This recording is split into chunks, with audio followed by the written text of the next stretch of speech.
Salut, j'espère que vous allez bien. Je suis ravie de vous retrouver aujourd'hui pour vous présenter ma pile à lire de printemps. Ça y est, il fait beau depuis quelques jours maintenant et je me tardais de vous la faire. Donc je vous la présente pour aujourd'hui. Tout d'abord pour faire un petit point très rapide sur ma pile à lire d'hiver, je vous remets la vidéo dans le petit i juste en haut de l'écran si jamais ça vous intéresse. Mais j'avais placé 10 livres, j'ai pu en lire 9 sur les 10, ce qui est ma foi génial pour moi. Enfin je suis trop contente, pour moi c'est une franche réussite. Le seul que je n'ai pas lu c'est Le Parfum de Patrick Süskind. Écoutez, j'avais pas trop envie de quelque chose un peu classique, etc. Même si on m'a dit que l'écriture se lisait très bien.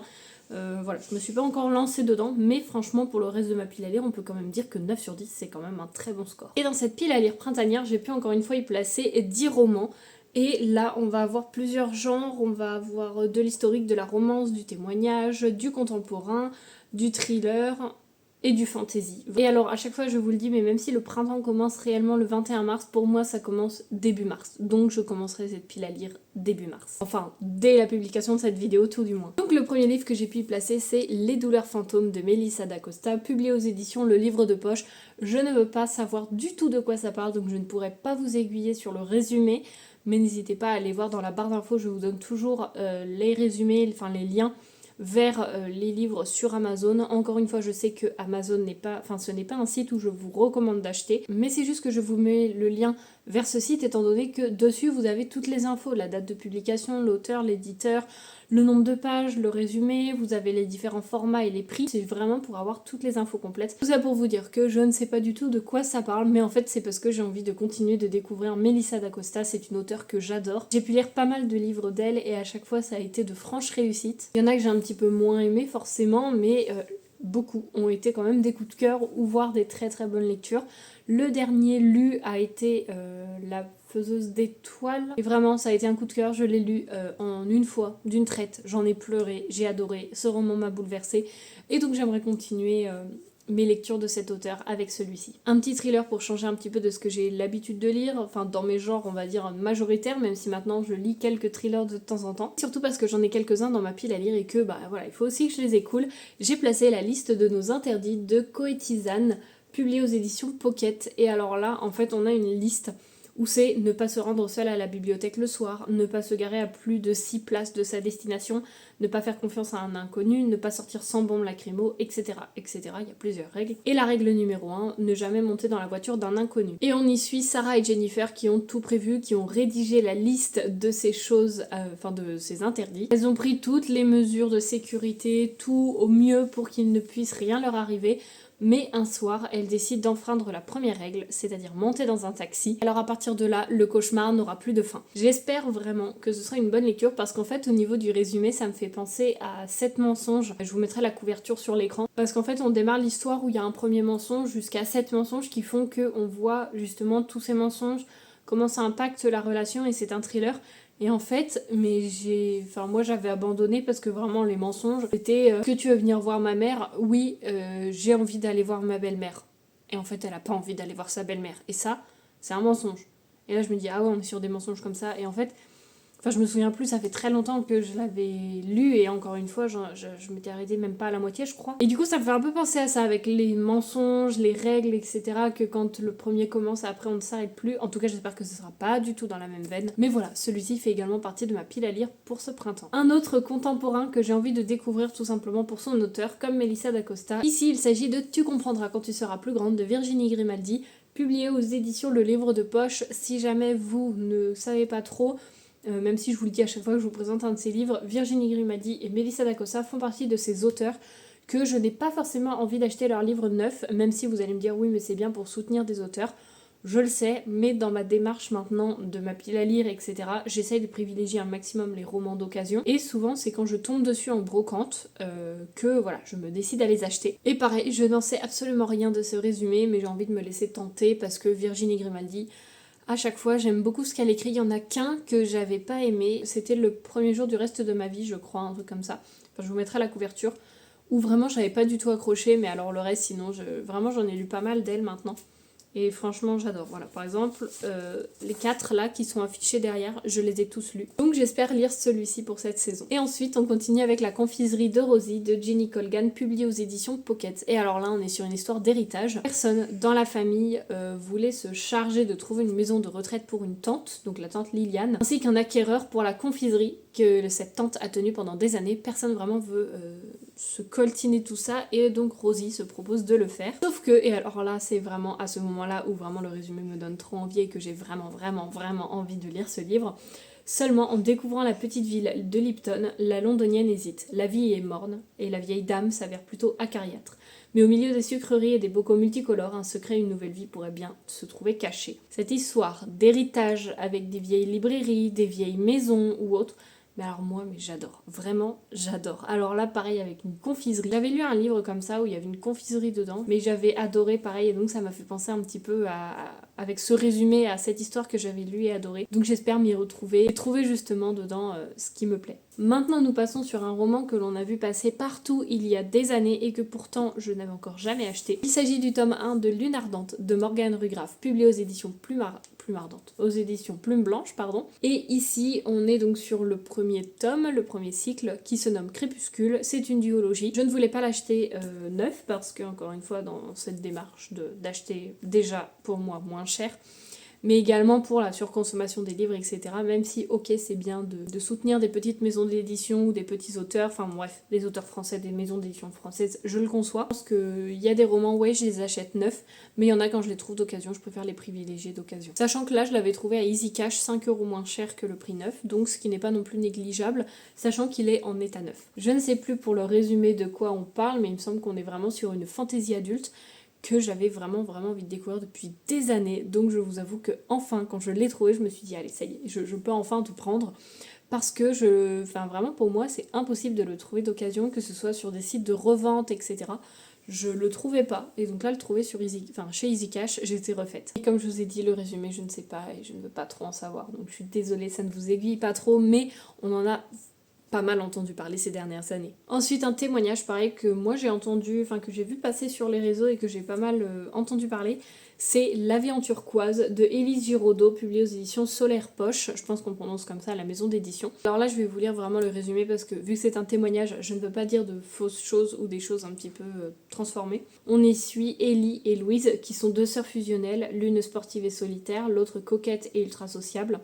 Leur vie bascule le jour où Louise apprend qu'elle est atteinte d'un cancer rare des ovaires. Démunie, Ellie ne sait comment trouver sa place aux côtés de sa petite sœur, pourtant elles vont mener avec leurs parents un combat ensemble contre cette maladie. Ce roman à deux voix retrace le quotidien des malades, l'impuissance des aidants, l'humour comme arme de défense, les soignants empathiques, ceux qui feraient mieux de changer de profession, les belles rencontres, les couples qui ne tiennent pas le choc, les amis perdus, les maladresses, l'espoir qui se meurt pour renaître, le cancer bien sûr, mais aussi et surtout l'amour sororal, inconditionnel, qui transcende et sublime tout. Je pense que ça va être bouleversant, mais un témoignage sur cette thématique et m'intéressait. Je pense que c'est quelque chose qu'on doit plus lire dans les livres, qu'on doit plus voir parce que mine de rien ça touche quand même énormément de personnes.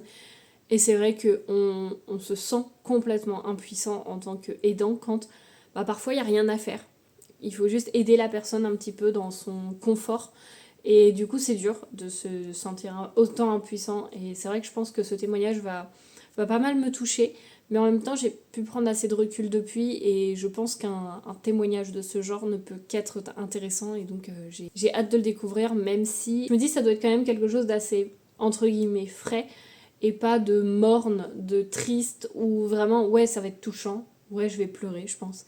Mais je pense qu'il y a quand même des messages d'espoir et de la force dedans. Ensuite, j'ai pu placer une romance et je crois que c'est quasiment la seule dans ma pile à lire. Il s'agit de Elle m'a fait rire de Alex Bocca. C'est publié aux éditions Maya et alors là, on est sur une romance que je vais qualifier comme étant très poétique puisque Alex écrit de la poésie. Je vous avais fait une vidéo complète sur elle pour vous parler d'elle, etc.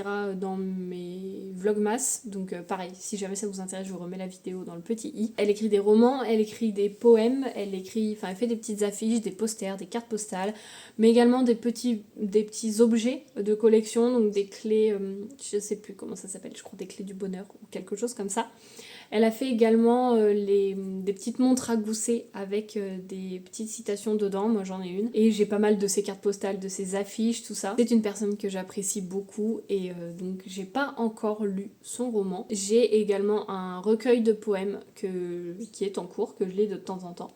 Mais du coup voilà, donc celui-ci c'est une romance, donc pareil j'ai pas envie de lire le résumé, j'ai juste envie de me lancer dans cette écriture que j'aime à chaque fois retrouver, qui est très poétique, très belle, très douce et pourtant qui a ce côté un peu piquant parfois de la vie, mais je trouve que vraiment elle a une très très belle écriture. Je vous en parlerai plus quand je l'aurai lu, mais en tout cas celui-ci je me suis dit une romance, c'est parfait au printemps. On va continuer un petit peu à parler de l'amour, mais alors là on va être plus sur l'amour d'une mère envers son enfant. Et Donne-moi le monde, c'est écrit par Lloyd Jones et publié aux éditions Michel Lafon. C'est l'histoire d'une femme qui est noire, seule sur une plage de Sicile. Elle a traversé la Méditerranée pour retrouver son fils. Avec seulement son uniforme de femme de chambre et un sac en plastique contenant un couteau, elle se décide à aller vers Berlin. Elle marche vers son fils, qu'elle n'a connu seulement que quelques jours avant qu'on lui enlève. Et après c'est écrit, en chemin, elle attire l'attention d'inconnus, un chauffeur routier qui la prend pour une prostituée, une femme à qui elle emprunte son identité, un chasseur qui lui offre de partager son repas. C'est l'histoire d'une mère prête à tout pour revoir son enfant. Pareil, je pense que c'est un roman qui déplace des montagnes et qui pourtant montre la chose la plus simple qui soit, c'est-à-dire l'amour d'un parent envers son enfant. Étant maintenant moi-même dans ce cercle de la parentalité, je pense que ça va me toucher et franchement j'ai très très hâte de le découvrir. Et dans tous les cas, même avant, je pense qu'il m'aurait touchée. Mais là, du coup, je pense peut-être un petit peu plus, étant donné qu'il y a certaines choses où je vais pouvoir me reconnaître ou alors je vais pouvoir... me reconnaître dans le sens ressentir certaines choses que ressent une maman envers son enfant. Alors là on n'est plus du tout sur la thématique de l'amour, mais alors on en est loin loin loin, et pourtant on a quand même la thématique de la famille qui rentre en jeu, et alors là vous allez vous dire mais le lien que tu nous fais Camille, mais c'est n'importe quoi. C'est les frères Göring, je pense qu'on prononce comme ça, je ne sais pas. C'est le nazi et le résistant, c'est écrit par James Willey et c'est publié aux éditions Alizio Histoire. Et alors là on y suit tout simplement deux frères, vraiment deux frères, dont l'un est le bras droit d'Hitler et l'autre est un résistant face au parti nazisme. Et je crois que c'est vraiment une histoire qui a existé. Est-ce que c'est un témoignage historique ou inspiré de faits réels ou pas? Je crois, je vous redirai quand je l'aurai lu, mais il me semble qu'effectivement on est sur une histoire qui a existé en fait. Les récits sur la Seconde Guerre mondiale, la Première Guerre, etc., ça me fascine, vraiment. J'aime énormément découvrir tout ça. Et je pense qu'il ne faut pas oublier un petit peu ce qui s'est passé dans l'histoire pour ne pas reproduire certaines choses. Je pense que ce roman est assez complet. Donc je vous en dirai plus quand je l'aurai découvert, mais en tout cas voilà, je l'avais trouvé à Nose et très contente d'être tombée dessus. D'ailleurs, pour une petite aparté que je vais essayer de faire très rapide, pendant le Covid, j'étais en première quand il y a eu l'année où on était confinés parce que du coup mon bac de français a sauté. Mais en histoire, on a notre prof qui nous avait donné un devoir, c'est qu'on avait, je crois, 1 ou 2 semaines pour se mettre dans la peau d'un personnage de la Première Guerre mondiale. Un personnage, que ce soit une femme chez elle qui reçoit des nouvelles de son mari, que ce soit une infirmière, que ce soit un soldat, enfin vraiment, on se met dans la peau de quelqu'un pendant la Première Guerre mondiale, pardon. Et on doit faire un peu incarner vraiment une histoire un peu rédigée. Et moi j'avais vraiment déchiré des feuilles de papier que j'avais vieilli avec du café. Et j'avais vraiment écrit à la plume et à l'encre de Chine dessus. Et j'avais fait un carnet donc sur 1 semaine en racontant les mémoires d'une infirmière donc, que j'avais nommée Marie-Rose je crois. Et en fait j'avais vraiment pris des dates, 1 semaine où il s'était réellement passé des choses. Donc un bombardement, il s'était passé tel truc à tel endroit, etc. Et du coup, moi, je m'étais placée dans la peau d'une infirmière qui recevait les soldats blessés, qui avait des nouvelles du front, qui faisait le lien entre le front et... entre, on va dire, les soldats blessés qui rapportaient des nouvelles du front et donc les familles.